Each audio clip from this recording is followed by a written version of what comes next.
అందరికీ నమస్కారం అన్న. ఈరోజు మనము మంతే చేపూర్ గ్రామంలో ఫీల్డ్ జరగబడింది. దాంట్లో Aditya agro sir Sridhar sir వచ్చారు. వారి మాటల్లో GX 305 గురించి తెలుసుకుందాం. నమస్కారం సార్.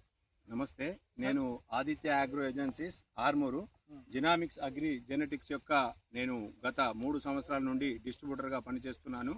అయితే ప్రతి రైతు కానీ డీలర్ కానీ ఎవరైనా గమనించవలసిన విషయం ఏమిటంటే, ఒక మొక్కజొన్న యొక్క దిగుబడిని నిర్ధారించడానికి ఏ కంపెనీ అయినా మొట్టమొదట ఒలిపిడి శాతంని లెక్క చేస్తుంది. ఇక్కడ ఒలిపిడి శాతం అంటే ఏంటంటే ఒక కండె యొక్క అంటే ఈ మొక్కజొన్న కండె యొక్క బరువు గింజతో సహా ఒకసారి తూకం వేస్తుంది. తర్వాత గింజను ఒలిచిన తర్వాత సపరేట్ చేస్తూ అంటే గింజల్ని ఆ కండెను వెయిట్ చేస్తుంది.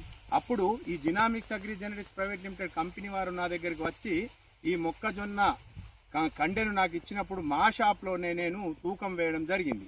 అప్పుడు దీని ఒలిపిడి శాతాన్ని గమనించినట్లయితే మార్కెట్లో ఇప్పుడున్న ఏ మొక్కజొన్న అయినా కానీ 85 నుంచి 86% మాత్రమే ఒలిపిడి శాతం ఉంది. అది హైయెస్ట్ ఇప్పటి వరకు.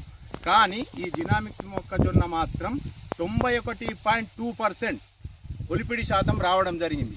అంటే ఇప్పుడు రైతు సోదరులు ఒక్కోసారి కండె చూసినప్పుడు ఇది వేరే మిగతా కంపెనీల కంటే కొద్దిగా చిన్నగా కనిపించవచ్చు, కానీ దీని లోపల ఉన్న కంకి మాత్రం ఇంత మామూలుగా పెన్సిల్ అంత సన్నంగా ఉంటుంది. కావున దీని పర్యవసనంగా ఏమవుతుంది, ఇది ఇంత సన్నంగా ఉంది కాబట్టి మనకు దిగుబడి అంటే గింజల యొక్క బరువు ఎక్కువ వస్తుంది, గింజలు కూడా ఎక్కువ వస్తాయి. అంటే దీన్నే మనం ఒలిపిడి శాతం అని చెప్పడం జరిగింది.